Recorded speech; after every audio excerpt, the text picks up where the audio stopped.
2 days before I was supposed to move out, my stepfather Derek shattered my nose with his fist because I refused to leave behind the furniture he claimed was his. Blood dripped onto the hardwood floor my mother had refinished with her own hands, the floor he'd been walking on like he owned it for the past 3 years. Through the ringing in my ears and the metallic taste filling my mouth, I heard him screaming about disrespect, about everything he'd done for this family, about ungrateful children who didn't know their place. Before we jump back in, tell us where you're tuning in from, and if this story touches you, make sure you're subscribed, because tomorrow I've saved something extra special for you. What Derek didn't know, what he couldn't have imagined in his rage-fueled certainty, was that every piece of furniture he was defending had a receipt with my name on it, stored in 3 separate locations, alongside documentation of every threat he'd made, every intimidation tactic he'd used, and video evidence that would turn his world upside down in less than 72 hours. My mother hadn't raised a fool, and the 3 years since her death had taught me something valuable. Sometimes the quietest person in the room is the one building the strongest case. My name is Maya Rodriguez, and for 6 years I watched my stepfather slowly consume the life my mother built. The house on Oakmont Drive had been hers, purchased with money she'd saved working double shifts as a nurse, long before Derek Sullivan walked into our lives at a community fundraiser with his contractor's charm and his promises of partnership.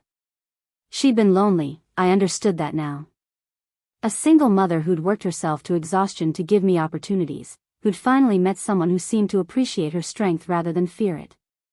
He'd moved in gradually, first a few nights a week, then permanently, bringing with him his opinions about how things should be organized, how money should be spent, how a household should run. The changes started small. Suggestions that became expectations. Expectations that became demands. My mother's art supplies migrated from the dining room table to a corner of the basement. Her Friday night book club became something that conflicted with Derek's need for quiet.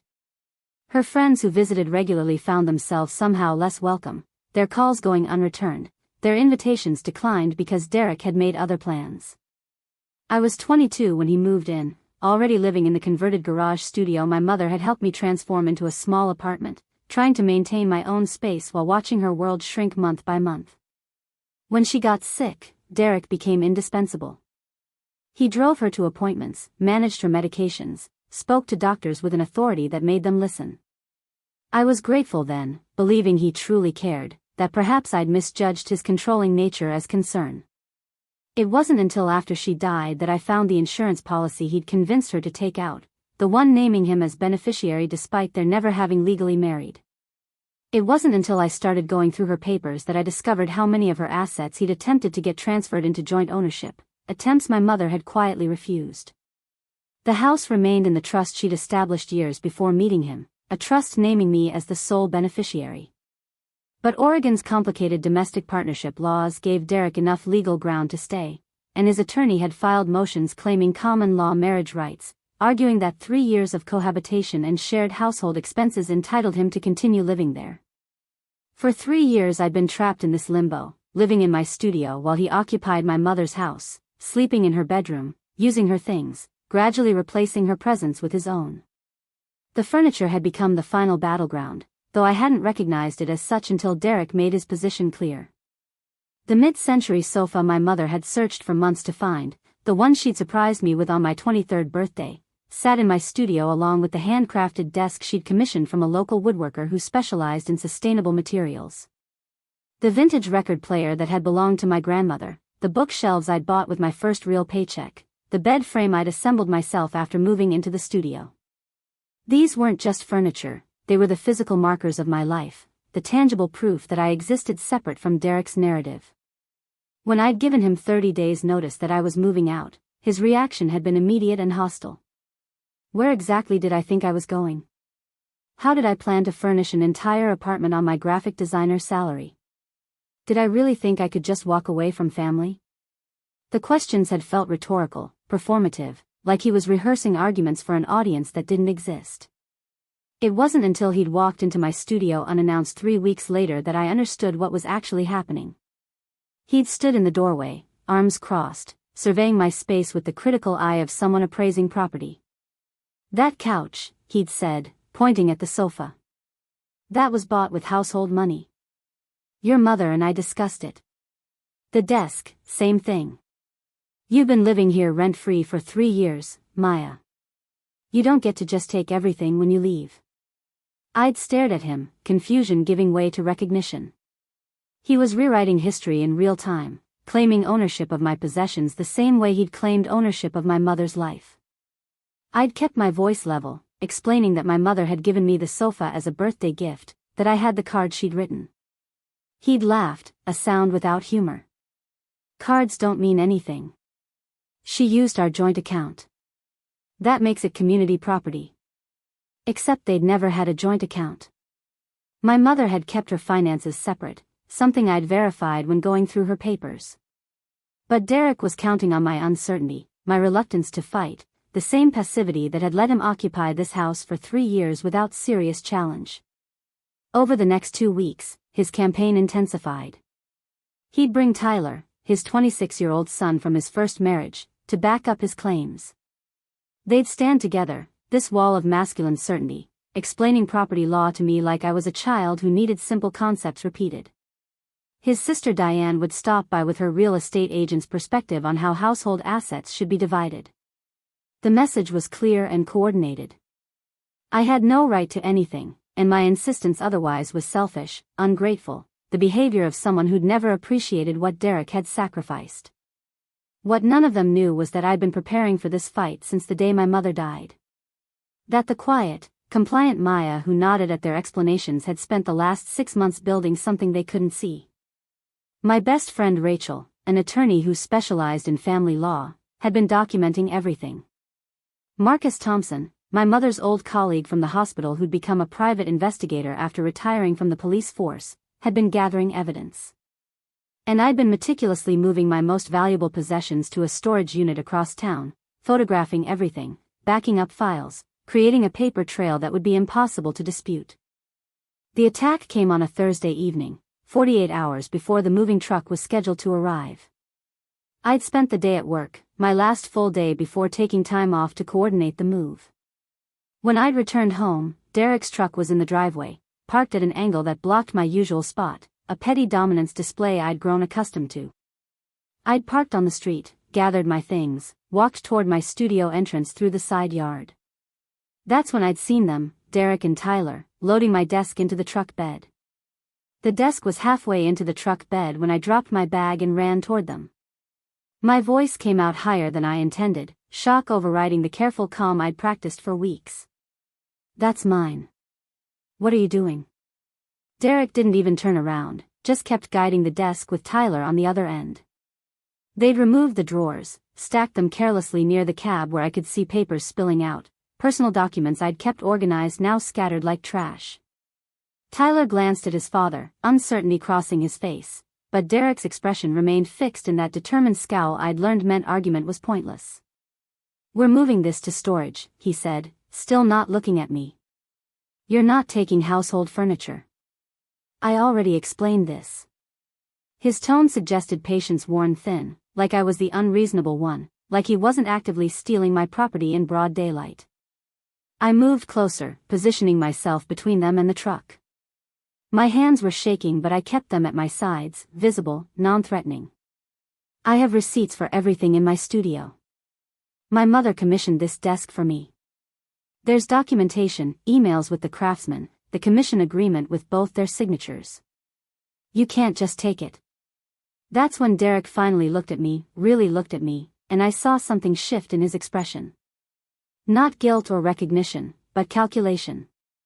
He was measuring how far he could push, how much I would actually fight. Your mother's dead, he said flatly. Whatever arrangements you think existed, they died with her. This furniture has been in this house for years. That makes it household property, and since I'm still the head of this household until the legal issues are resolved, I decide what stays and what goes. The casual cruelty of it, the reduction of my mother to a past tense obstacle, made my chest tighten. But I'd prepared for this moment, rehearsed variations of this conversation with Rachel until I knew every legal counter, every point of leverage. I pulled out my phone, opened the camera app. Then I'm documenting this. Video evidence of you removing my personal property without permission. That's theft, Derek. I can call the police right now. Something flickered across his face, anger mixing with something else, concern maybe, or fear. But Tyler spoke before his father could respond, his voice carrying that aggressive edge that always seemed performative, like he was trying to sound tougher than he felt. "You're not calling anyone. This is family business. We're trying to help you understand reality here, Maya. You've been living rent-free, using electricity, water, everything Dad's been paying for. You owe him." The logic was so twisted it would have been funny if my desk wasn't currently in their truck. "I don't owe him anything. I've been paying utilities for my studio for 3 years. I have the canceled checks. And this house doesn't belong to Derek. It belongs to my mother's trust, which means it belongs to me. He's been living here on a temporary arrangement that's about to end." Derek's jaw tightened at that, the reminder that his legal position was shakier than he pretended. His attorney had been stalling for months, filing motion after motion to delay the trust's enforcement, but everyone knew the eventual outcome. Preparing and narrating this story took us a lot of time, so if you are enjoying it, subscribe to our channel, it means a lot to us. Now back to the story. The house was mine. He'd have to leave. The only question was when and what he'd try to take with him. "Put the desk back," I said, keeping my voice steady. "Put it back and we can pretend this didn't happen. I'll move out on Saturday as planned, take my furniture, and we never have to see each other again." For a moment I thought he might actually do it. Tyler was already looking uncomfortable, glancing between us like he wanted permission to back down. But Derek's pride, or maybe his rage at losing control, wouldn't let him concede even this small defeat. "No," he said simply. Then he turned back to the truck, nodded at Tyler to help him secure the desk. I watched them work, my mind racing through options. I could call the police, but what would I tell them? That my stepfather was taking furniture from a house he legally occupied, furniture I claimed was mine but couldn't immediately prove without fetching documents from the bank. By the time officers arrived and sorted through the situation, Derek could have half my studio loaded. I could call Rachel, but she was in court, wouldn't see her phone for hours. I could physically try to stop them, but I was 5'4" and 120 pounds against 2 men who worked construction. So I did the only thing I could. I recorded everything. Every angle of the desk being loaded, close-ups of the serial number I'd photographed when my mother first gave it to me, shots of them entering my studio without permission, audio of Derek claiming household rights over my personal property. My phone's storage filled with evidence, timestamps proving exactly what was happening and when. Derek noticed after a few minutes, his irritation visible. "Put that away," he snapped. "I'm not putting anything away. You're stealing from me and I'm documenting it. This will all be evidence when I press charges." That's when he crossed the distance between us faster than I expected. His hand shot out and grabbed my wrist, the one holding the phone, squeezing hard enough that my fingers spasmed open. The phone clattered to the concrete, screen down, and I heard the crack of glass breaking. "Hey," I started to protest, tried to pull away, but his grip tightened. "You need to learn some respect," he said, his face inches from mine. "I've put up with your attitude, your ingratitude, your constant disrespect for 3 years. Your mother would be ashamed of how you've acted." The invocation of my mother, the claim to know what she'd think or feel, ignited something I'd been suppressing for years. "Don't you dare," I said, my voice shaking with anger now instead of fear. "Don't you dare talk about my mother. You manipulated her, isolated her, tried to steal everything she built. She saw through you at the end. Why do you think she never married you? Why do you think the house stayed in trust? She knew exactly what you were." His hand released my wrist only to shove my shoulder, hard enough that I stumbled backward. Tyler made a sound, maybe protest, maybe just surprise. I caught myself against the wall of the studio, my shoulder blade connecting with the siding hard enough to hurt. Derek advanced, his finger pointing at my face, his voice rising to a shout. "Everything I did was for this family. I took care of her when she was sick. I paid for treatments insurance didn't cover. I held this household together while you hid in your little studio pretending to be an artist. You don't get to rewrite history just because you want to play victim." I should have stayed quiet. Every self-preservation instinct I'd developed over 6 years of living with his volatility screamed at me to back down, apologize, de-escalate. But something in me refused this time. Maybe it was knowing I was 48 hours from freedom. Maybe it was the broken phone on the ground, the desk in his truck, the accumulation of 3 years of small thefts and large lies. You didn't pay for her treatments, I said clearly. I have the medical billing records. She paid for everything herself. You contributed nothing except stress and control. You're a con artist who saw a vulnerable woman and took advantage, and the only reason you're still here is because the legal system moves slowly. But your time's up, Derek. Saturday I'm gone, and 30 days after that, you're gone too. His face went red, that particular shade that meant his temper had fully ignited. In 6 years I'd never seen him actually hit anyone. Never seen the threats turn physical beyond intimidation and space invasion.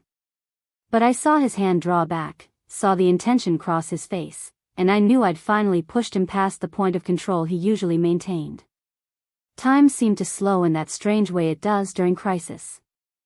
I saw Tyler's eyes widen, saw his mouth open to say something. Saw my neighbor Mrs. Chen across the fence turning toward the commotion. Saw Derek's fist coming toward my face and couldn't move fast enough to avoid it. The impact was shockingly painful, a burst of white light and immediate heat spreading across my nose and cheek. I went down hard, hitting the concrete pathway with my hip and shoulder, tasting blood immediately. My vision swam, sounds became muffled and distant. Through the ringing in my ears I heard shouting, multiple voices, Tyler saying "Dad, what the hell?" Mrs. Chen's voice calling that she was calling the police. I tried to focus, tried to sit up, but the pain was overwhelming and the world kept tilting in nauseating ways. Blood was everywhere, running down my face and soaking into my shirt before I could even register what had happened. I heard Derek's voice from somewhere above me, panic replacing the rage. "Oh God, Maya, I didn't mean to, you need to stop pushing me like that." His words filtered through the pain and confusion, already constructing a narrative where this was somehow my fault, where his loss of control was actually my provocation. My hand found my face, came away red and wet. The pain sharpened as shock began to recede, focusing into a brilliant agony centered on my nose. Mrs. Chen was suddenly beside me, her small frame creating a barrier between Derek and where I lay crumpled on the concrete. "Don't you move," she said to him, her voice carrying an authority that seemed to freeze everyone in place. "The police are already on their way. I saw everything. You assaulted her unprovoked." She knelt beside me, her hands gentle as she assessed the damage. Her husband appeared with towels, ice wrapped in a kitchen cloth, speaking rapidly in Mandarin to his wife while keeping wary eyes on Derek. Tyler stood motionless near the truck, looking younger than his 26 years, his face pale. "Dad," he said weakly, "you hit her. You actually hit her." Derek seemed to realize the magnitude of what he'd done, his bravado crumbling into something frantic. "It was an accident. She was threatening me, disrespecting me in my own home. Anyone would have reacted." He was already crafting his defense, testing out phrases that might justify the unjustifiable. But his hands were shaking and his voice lacked conviction even to his own ears. The sirens arrived faster than I expected, 2 patrol cars pulling up with lights flashing. Officers emerged and the scene transformed into something official and irreversible. One officer went immediately to Derek, separating him from the rest of us, while a female officer knelt beside me where Mrs. Chen had been providing first aid. "Ma'am, can you tell me what happened?" Her voice was professional but kind, the tone of someone who'd seen domestic violence before and knew how to navigate its aftermath. I tried to speak but my nose felt enormous and wrong, the pain making it hard to form words clearly. "He was taking my furniture," I managed. "I told him to stop. He grabbed me, shoved me, then hit me." The officer wrote quickly, asked follow-up questions about my relationship to Derek, how long this had been going on, whether he'd been violent before. Each answer I gave seemed to solidify something in her assessment. She called for an ambulance over her radio, informed me that I'd need medical documentation of the injuries. Mrs. Chen was talking to the other officer, her husband beside her nodding confirmation. I saw everything from my kitchen window. He attacked her completely without provocation. She was defending her property and he became violent. He struck her with a closed fist, full force. My husband witnessed it as well. We've been concerned about his behavior for months. The way he speaks to her, the intimidation. We almost called before, but she always seemed to handle it. The officer was taking detailed notes, photographing the scene from multiple angles. Derek was protesting loudly from where they positioned him near his truck, his voice carrying across the yard. This is my home. She was trespassing in areas she has no right to be. That furniture belongs to the household. I have every right to protect my property. She became aggressive and threatening. His version of events was so divorced from reality that it would have been absurd if my face wasn't throbbing and blood wasn't still dripping onto Mrs. Chen's towels. The ambulance arrived and paramedics began their assessment, gently probing my nose and asking about my vision, whether I'd lost consciousness, rating my pain on the standard scale. Definitely broken, one of them said. We need to transport you for X-rays and proper treatment. There might be fracture complications given the swelling. As they prepared the gurney, I saw the female officer approach Derek with handcuffs. Sir, you're being arrested for assault in the 4th degree. You have the right to remain silent. His face transformed into outrage and disbelief. You can't arrest me in my own home. I was defending my property rights. This is government overreach. But the officer was unmoved, reciting his Miranda rights in that practiced monotone while securing the cuffs. Tyler looked like he wanted to disappear entirely, caught between loyalty to his father and the evidence of his own eyes. The officer turned to him next. Sir, I need your statement about what you witnessed. From the gurney, being loaded into the ambulance, I watched Derek being placed in the back of a patrol car, still protesting, still claiming victimhood. The scene felt surreal, like I was watching it happen to someone else. The paramedic was asking me questions, checking my vitals, but my mind was already moving ahead to what came next. Rachel needed to know. Marcus needed to be informed. The receipts and documentation I'd been collecting for months would now serve a purpose I hadn't fully anticipated. My phone was still on the ground where Derek had made me drop it, screen shattered but possibly still functional. Officer, I called out weakly. My phone, I need it. There's video on it from before the assault. The female officer retrieved it carefully, bagged it as evidence after I gave permission. We'll need to download that footage, she said. It could be crucial for prosecution.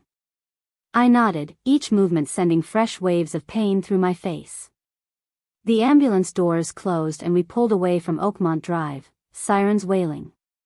Through the small window I could see neighbors gathered on their porches and lawns, watching the spectacle, probably already texting each other about what had happened at the Rodriguez house. The paramedic was trying to keep me talking, standard protocol for head injuries, asking me about my day, my work, anything to keep me conscious and responsive. But my thoughts kept circling back to the desk in Derek's truck, the escalation I'd both anticipated and failed to prevent, the reality that everything had just accelerated in ways that couldn't be undone. At Riverside General's emergency room, staff moved with efficient urgency. X-rays confirmed the broken nose, along with a hairline fracture in my cheekbone that would heal but needed monitoring. A doctor cleaned and dressed the wounds, explaining that I'd have significant bruising and swelling for weeks, that breathing might be difficult as things healed, that I'd been lucky the damage wasn't worse. Lucky felt like the wrong word for any of this, but I understood what he meant. Fists to faces could cause permanent damage, could blind or maim. Derek's single punch could have been so much worse. Rachel arrived while they were finishing the paperwork, her professional composure slipping when she saw my face. Oh Maya, she breathed, then immediately switched into attorney mode. Don't say anything to anyone except medical staff until we talk. Have the police tried to interview you yet? I shook my head carefully, each movement still painful. They said a detective would come by tomorrow to take a formal statement. They arrested Derek at the scene. Good, Rachel said, pulling out her tablet. That's very good. It means they have enough evidence from witnesses to establish probable cause. Mrs. Chen's testimony alone would be powerful. But we need to be strategic about how we proceed from here. This isn't just about the assault anymore. This is about establishing a pattern of behavior, demonstrating why you need a restraining order, building the case for why he needs to be removed from your mother's house immediately. She was right, of course. The attack had been horrific, but it had also crystallized everything into clarity. No more ambiguity about whether Derek was just difficult or actually dangerous. No more questions about whether I was overreacting to his control. He'd shown everyone exactly who he was, and now there would be consequences he couldn't lawyer or charm his way out of. The nurse brought discharge papers and prescriptions for pain management and antibiotics to prevent infection. Rachel helped me sign everything, took copies of all medical documentation, photographed my injuries from multiple angles with proper lighting. Every piece of evidence mattered now. "Where are you staying tonight?" Rachel asked as we walked slowly to her car. "You obviously can't go back to Oakmont Drive." Her guest room was already prepared, she explained. She'd anticipated something like this might happen as the move-out date approached, had warned me that cornered abusers often escalated. I'd wanted to believe Derek would just let me leave, that his self-interest would override his need for control. I'd been wrong. The drive to Rachel's apartment in the Riverside Heights district took us through evening traffic, the city lights blurring through my pain medication haze. My phone, miraculously still functional despite the shattered screen, began buzzing with messages as Rachel had plugged it in to charge. Tyler had texted, apologetic and rambling. "I'm so sorry, Maya. I didn't think he'd actually hit you. I should have stopped him. Mom's freaking out. Diane wants to know if you're pressing charges. Dad's saying you attacked him first. This is such a mess." I didn't respond. Let him sit with his complicity. Let Diane worry about her brother's legal troubles. Let Derek's lies fall on the skeptical ears of police who'd seen my broken face and heard eyewitness testimony. Marcus had also texted, his message characteristically brief. "Heard what happened. Coming by Rachel's tomorrow morning with everything we've compiled. Time to move." His efficiency was reassuring, the knowledge that while I'd been in the ER getting my face put back together, the machine we'd built was already activating. Rachel's guest room had blackout curtains and extra pillows, small comforts that felt enormous given the circumstances. She'd laid out clean clothes, toiletries, everything I might need without having to return to Oakmont Drive. Sleep came in fragments between waves of pain and the replay of Derek's fist connecting with my face. Each time I drifted off, I'd jerk awake with the phantom sensation of falling backward onto concrete, the taste of blood fresh in my mouth despite having brushed my teeth 3 times. Morning brought Marcus Thompson to Rachel's door at exactly 8 o'clock, carrying a leather messenger bag that looked deceptively casual for the arsenal of evidence it contained. He took one look at my face, now fully displaying the spectacular purple and black bruising that had bloomed overnight, and his jaw tightened. "We've got him," he said without preamble. "Everything you need and more. Let me show you what 3 years of watching that man has produced." We gathered around Rachel's dining table, spreading documents and devices across the polished surface. Marcus opened his laptop first, pulling up folder after folder of organized files. "When you first asked me to look into Derek's background, I expected to find the usual stuff. Financial problems, maybe some shady business deals. What I found was a pattern spanning 2 decades.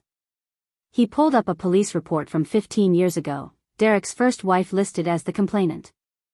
Domestic disturbance call, no charges filed, but the responding officer's notes were detailed. Victim had visible bruising, seemed frightened, but refused to press charges. Classic intimidation situation. There were more reports, incidents from Derek's first marriage that painted a familiar picture. Arguments over money that turned physical. Control over his ex-wife's social contacts. Allegations that went nowhere because she'd been too afraid or too worn down to follow through. The divorce decree made interesting reading too. She'd gotten almost nothing despite a 12-year marriage, had signed away claims to property and assets in exchange for being released from the relationship. Marcus had tracked her down, interviewed her with her permission, recorded her account of living with Derek's escalating control. "She said something that stuck with me," Marcus continued, playing an audio file. A woman's voice, tired but resolute, described her marriage. He makes you feel crazy. Like you're the problem, like your reactions are disproportionate. Then one day you realize he's been orchestrating everything, creating situations that make you look unstable, so he seems like the reasonable one. By the time I left, I didn't even recognize myself anymore. The parallels to my mother's last years were staggering, the way her vibrancy had dimmed, how she'd second-guessed herself constantly. But Marcus hadn't stopped with the ex-wife. He'd investigated Derek's business dealings, finding a trail of partnerships that ended badly. 3 former business associates had filed complaints with the state contractors board about improper billing, materials charged to jobs but never delivered, customers quoted one price and charged another. Nothing substantial enough for criminal charges, but a pattern of ethical corners cut, of trust exploited. James Porter, Derek's most recent former partner, had been especially forthcoming. Marcus pulled up another recording, this one of a man with a gravelly voice and a construction site's worth of background noise. Derek's good at making himself indispensable. He finds people in vulnerable positions and offers help, then slowly takes over. He did it with a widow we worked for, convinced her to give him signing authority on her accounts to handle renovation costs. Cleaned out $30,000 before her son caught on. We severed the partnership immediately, but she was too embarrassed to press charges. Thought people would think she was senile or foolish. The pattern was clear and consistent. Derek identified targets, usually women with resources and reduced support systems. He provided assistance that created dependence, then leveraged that dependence for control and financial gain. My mother fit his profile perfectly. A nurse with a paid-off house and decent savings, widowed young, focused on raising her daughter, probably lonely and definitely trusting. He'd seen an opportunity and taken it, spending 6 years positioning himself to inherit everything she'd built. Except she hadn't let him. Rachel pulled out the trust documents, showing me details I'd never fully understood. Your mother established this trust 8 years ago, before she even met Derek. Everything she owned flowed into it, with you as the sole beneficiary. She updated it twice after Derek moved in, both times reinforcing that he had no claim to her assets. The second update was 6 months before she died. She knew by then. Maybe not the full extent of what he was, but enough to protect you. There were emails Marcus had recovered from my mother's old laptop, the one I'd kept but hadn't been able to bring myself to open until I'd given it to him for forensic review. Messages to her attorney asking about protecting assets in non-marital relationships. Correspondence with her financial advisor about ensuring her accounts remained solely in her name. A draft email, never sent, to me explaining that she'd made a mistake with Derek but was trying to fix it without causing upheaval in my life. The message ended mid-sentence, abandoned perhaps when he'd walked into the room, when privacy had become impossible. She was planning to leave him, Marcus said gently. The emails to apartment complexes, the research into short-term rentals, it's all here. She was going to ask him to move out. Then she got sick and he made himself irreplaceable during her treatment. By the time she might have had the strength to follow through, the cancer had progressed too far. My eyes burned, but I refused to cry, refused to let grief derail the focus I needed now. Rachel took over, her attorney voice crisp and businesslike. Here's where we are legally. Derek was arrested for 4th-degree assault. Given your injuries and witness testimony, the prosecutor will likely pursue charges even if you wanted to drop them, which you won't. We're filing for an immediate restraining order this morning, citing the assault and the pattern of intimidation. The order will require him to stay at least 500 feet from you, which means he can't return to Oakmont Drive. But he'll argue he lives there, I said. He'll claim he has rights to the house. That's where your mother's trust becomes crucial. Rachel spread out the legal documents. The trust is ironclad. Derek has no legal claim to the property whatsoever. He's been a guest, essentially squatting with your permission for 3 years. The permission is now revoked. Combined with the restraining order, we can have him legally barred from the premises by tomorrow afternoon. What about my stuff? The furniture he was stealing? Marcus smiled grimly. Already handled. I contacted the police this morning with the property list you gave me months ago.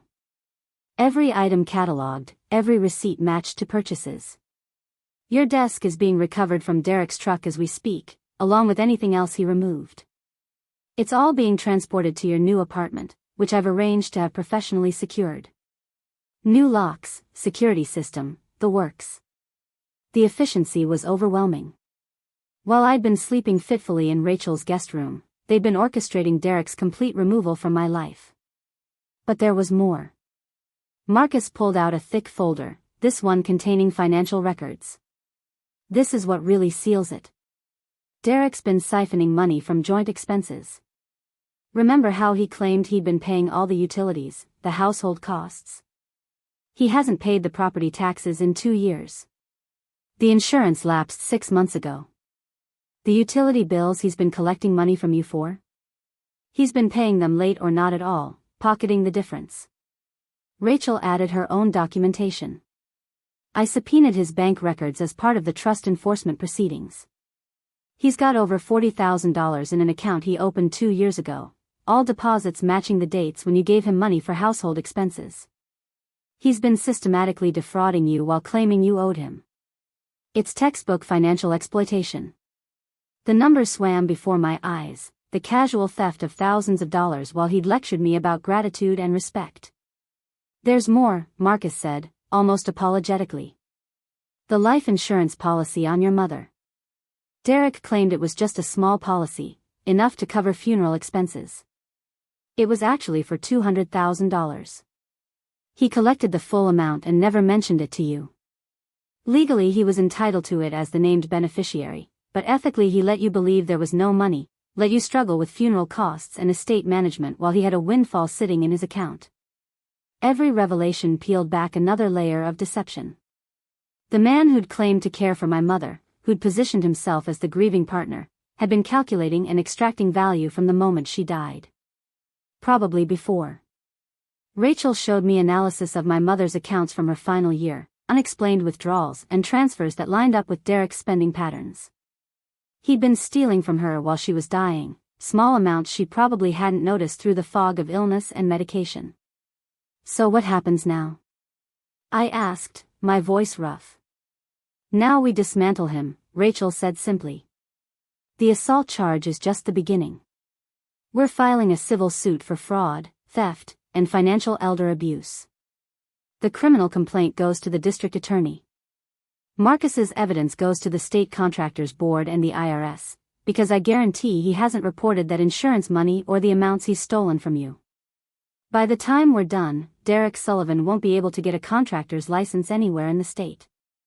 The restraining order hearing happened in a windowless courtroom that smelled of floor polish and anxiety. Derek appeared with a public defender, his own attorney apparently having dropped him after reviewing the evidence. His face looked haggard, the confident contractor persona replaced by something cornered and desperate.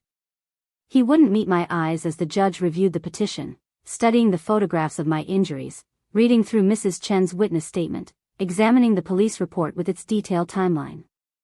Derek's attorney made a half-hearted argument about mutual combat, about property disputes that escalated beyond anyone's intention. The judge cut him off mid-sentence. Counselor, your client broke this woman's nose and fractured her cheekbone over furniture that documentary evidence proves belongs to her. There's nothing mutual about that. The restraining order is granted for 18 months with an absolute prohibition on contact. Mr. Sullivan is to stay 500 feet from Ms. Rodriguez, her workplace, and the property at Oakmont Drive at all times. Derek's face flushed red and he started to stand, to protest, but his attorney pulled him back down with urgent whispered warnings. The judge wasn't finished. Furthermore, given the evidence of financial exploitation and the clear establishment that Mr. Sullivan has no legal interest in the Oakmont Drive property, he has 72 hours to remove his personal belongings under police supervision. Any household items, furniture, or property purchased prior to his residence or by Ms. Rodriguez remains on the premises. A detailed inventory will be provided.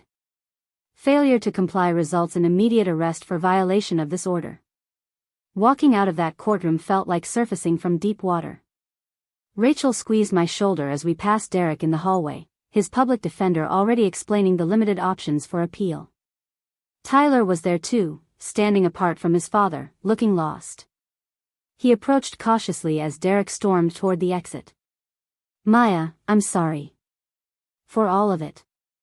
I should have seen what he was. Should have stopped him that day." I nodded, too exhausted for anger. "You can make it right by telling the truth to the prosecutors. They'll want your statement."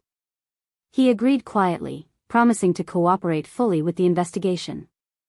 The next 72 hours blurred together in a cascade of legal proceedings and physical recovery. Marcus supervised Derek's removal of belongings from Oakmont Drive, documenting everything with timestamps and photographs. Derek took only his clothes, some tools, and personal items, leaving behind years of accumulated presents. The house felt strange afterward, empty but not clean, like a stain remained even with the source removed. I hired professional cleaners and started the process of reclaiming spaces that had been occupied territory. My new apartment in the Riverside Heights district was smaller than the studio at Oakmont Drive but entirely mine. The furniture Derek had tried to steal was arranged carefully, my mother's desk positioned near the window where morning light would fall across it. Her paintings hung on walls I'd painted myself, soft colors that felt like coming home. The record player sat in the living room, ready to fill the space with the jazz standards she'd loved. Each item placed deliberately, a reconstruction of identity after years of siege. The district attorney's office moved forward with the assault prosecution aggressively. They added charges based on Marcus's investigation, including theft, fraud, and financial exploitation of a vulnerable adult. My mother's diagnosis and Derek's control over her care during her illness met the legal definition of vulnerability. His theft from her accounts and the insurance deception created a pattern that prosecutors found compelling. The evidence was overwhelming, boxed and catalogued, ready for trial. Derek's attorney approached Rachel about a plea arrangement 6 weeks after the assault. Facing the mountain of documentation and witness testimony, they knew a trial would be devastating. The offer was carefully structured.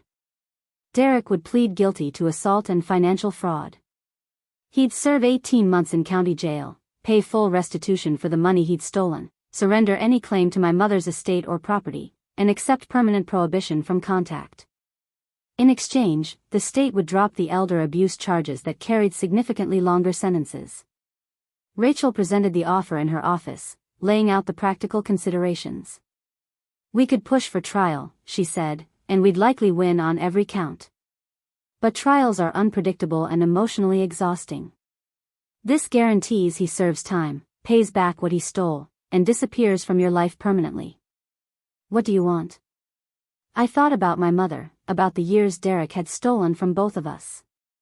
18 months felt inadequate for the damage he'd caused. But I also knew that closure mattered more than vengeance, that every day spent in courtrooms was a day he still controlled my time and energy. I accepted the plea agreement. Derek signed the documents with shaking hands, allocuting in court to each charge, admitting in his own words to the assault, the theft, the systematic exploitation. The judge accepted the plea and handed down the sentence. 18 months incarceration, 5 years probation, full restitution totaling $63,000 to be paid through wage garnishment upon release. Derek was remanded immediately, led away in handcuffs while Diane watched from the gallery, her face carefully neutral. The civil suit proceeded parallel to criminal prosecution, Marcus's evidence forming the foundation for claims of fraud, conversion, and intentional infliction of emotional distress. James Porter testified about Derek's pattern of financial manipulation. The ex-wife provided deposition testimony about his history of abuse and control. Every piece fit together into an undeniable narrative of predatory behavior.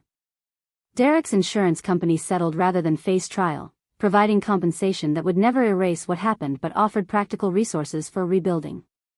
6 months after the assault, I stood in the house on Oakmont Drive for what I knew would be the final time. The trust had been fully executed, the property legally and completely mine.